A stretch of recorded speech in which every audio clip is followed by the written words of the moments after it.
நீங்கள் பரிசுத்த வேதாகமத்தை நேசிக்கிறீர்களா? அப்படியானால் இந்த செய்தி உங்களுக்குத்தான். பரிசுத்த வேதாகமம் ஒரு விலைமதிப்பற்ற புத்தகம். ஏனெனில் இது மனித குலத்தை மீட்பதற்கான தேவனுடைய மகத்தான திட்டத்தை விவரிக்கிறது.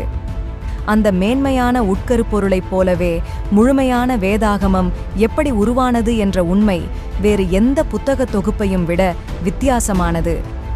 பரிசுத்த ஆவியானவர்தான் வேதத்தின் ஆசிரியர். ஆனால் அது எழுதப்பட்டது மனிதர்களால். இந்த 66 புத்தகங்கள் அடங்கிய முழுமையான பரிசுத்த வேதாகமம் நமக்கு எப்படி கிடைத்தது? மிக முக்கியமான தகவல்கள் அடங்கிய இந்த செய்தியை பார்ப்போம் வாங்க. வேதாகமத்தில் 2 முக்கிய பகுதிகள் உள்ளன. இதன் முதல் பகுதி பழைய ஏற்பாடு என்று அழைக்கப்படுகிறது. இது பெரும்பாலும் எபிரேய மொழியில் எழுதப்பட்டுள்ளது. இரண்டாவது பகுதி புதிய ஏற்பாடு என்று அழைக்கப்படுகிறது. இது கிரேக்க மொழியில் எழுதப்பட்டுள்ளது. இயேசு கிறிஸ்து பிறப்பதற்கு முன்பே இஸ்ரவேலரை மையமாகக் கொண்ட வரலாற்றை பழைய ஏற்பாடு உள்ளடக்கியுள்ளது. புதிய ஏற்பாடு முதலில் இயேசுவின் வரலாற்றையும் பின்பு சபையின் வரலாற்றையும் உள்ளடக்கியுள்ளது. பழைய ஏற்பாட்டை நாம் எவ்வாறு பெற்றுக்கொண்டோம்? பழைய ஏற்பாட்டில் மோசே முதல் 5 புத்தகங்களை எழுதினார். மோசே நேரில் கண்ட நிகழ்வுகளையும் தேவன் அவரிடம் சொன்ன மற்ற நிகழ்வுகளையும் எழுதினார். படைப்பின் விவரங்கள் மற்றும் தலைமுறைகளாக சொல்லப்பட்டு வந்த போதனைகளையும் அவர் எழுதியுள்ளார். மோசேயை தேவனுடைய தீர்க்கதரிசியாகவும் தேவனுடைய செய்தியை அறிவிப்பவராகவும் இஸ்ரவேல் மக்கள் அங்கீகரித்தனர். இதன் காரணமாக அவருடைய எழுத்துக்களை புனிதமானதாக கருதினார்கள். தேவன் அவர்களுக்கு வாக்குத்தத்தம் செய்த தேசமாகிய கானானுக்கு அவர்கள் சென்று குடியேறின போது அவர்கள் மோசேயின் எழுத்துக்களை வேத வசனங்களாக, அதாவது பரிசுத்த எழுத்துக்களாக பாதுகாத்தனர். இஸ்ரவேலின் சரித்திரம் வளர்ந்தவுடன் தேவன் சொன்ன செய்திகளை எழுத்து வடிவத்தில் கொடுக்க மற்ற தீர்க்கதரிசிகளை தேவன் பயன்படுத்தினார். இஸ்ரவேல் மக்கள் இவற்றை வேதாகமமாக கருதினார்கள். சில நேரங்களில் தீர்க்கதரிசிகள் எதிர்காலத்தில் நடக்கப்போகும் சம்பவங்களை முன்னறிவித்தனர். மற்ற நேரங்களில் அவர்கள் எப்படி வாழ வேண்டும் என்று தேவன் சொன்னதை நினைவில் வைத்துக் கொள்ளும்படி மக்களை எச்சரித்தார்கள்.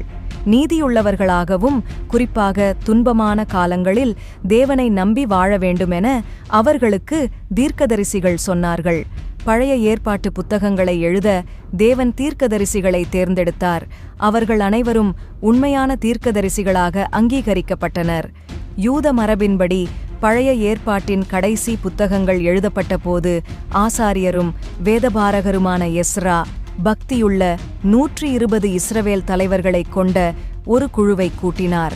ஆலோசனை சங்கம் பழைய ஏற்பாட்டு புத்தகங்களின் இறுதித் தொகுப்பை ஒன்றாக இணைத்தது. இந்த புத்தகம் சட்டப் புத்தகம் என்று அழைக்கப்பட்டது.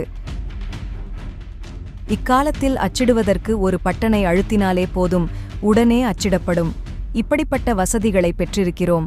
ஆனால் பழைய ஏற்பாட்டு காலங்களில் வாழ்ந்த மக்கள் பழைய ஏற்பாட்டு புத்தகங்களின் நகல்களை எவ்வாறு பெற்றார்கள்? மோசேயின் காலத்திலிருந்து அச்சகம் கண்டுபிடிக்கும் வரை 3000 ஆண்டுகளுக்கும் மேலாக வேதபாரகர்கள் என்று அழைக்கப்படும் அர்ப்பணிப்புள்ள எழுத்தாளர்கள் பழைய ஏற்பாட்டின் நகல்களை சுருள்களில் கையால் எழுதினர். அவர்கள் கடுமையான விதிகளுக்கு உட்பட்டு பணியாற்றினர். அந்த விதிகளில் சில இங்கே: தூய்மையான விலங்குகளின் தோல் சுருள்களை மட்டுமே ஜெப ஆலயத்தில் பயன்படுத்த முடியும். ஒவ்வொரு தோல் சுருளிலும் ஒரு குறிப்பிட்ட எண்ணிக்கையிலான நெடுவரிசைகள் இருக்க வேண்டும்.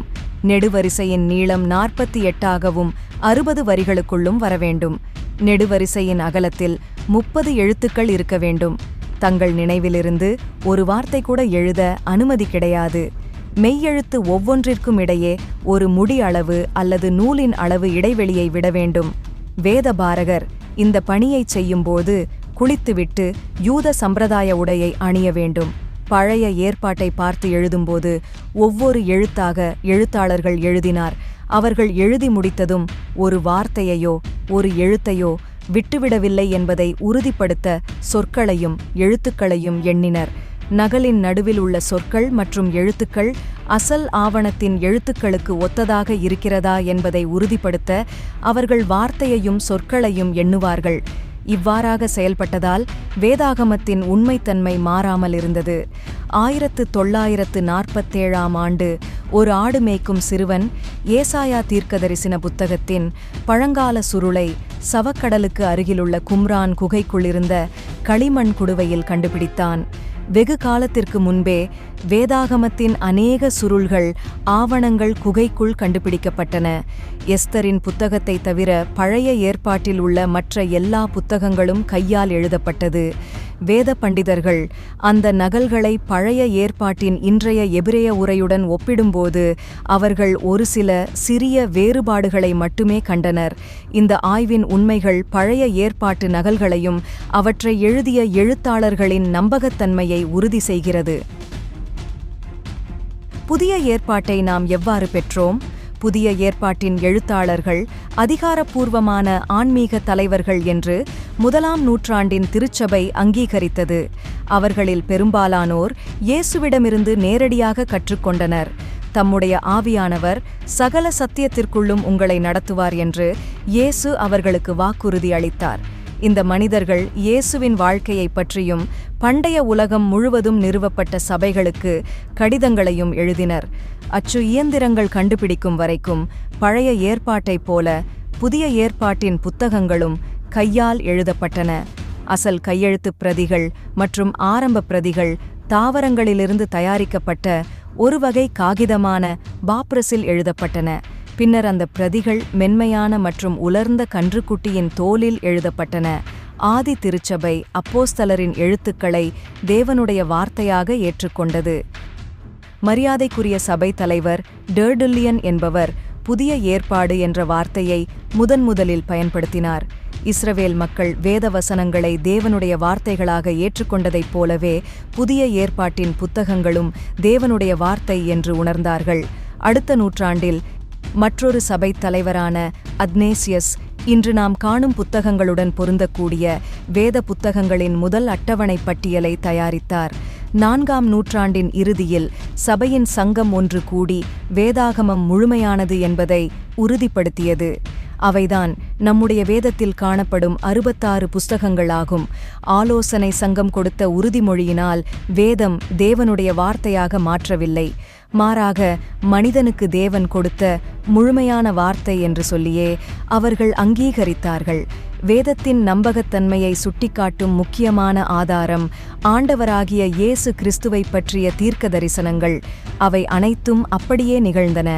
மற்றொரு ஆதாரம் அதன் செய்திகள் எல்லாம் ஒன்றாயிருப்பது.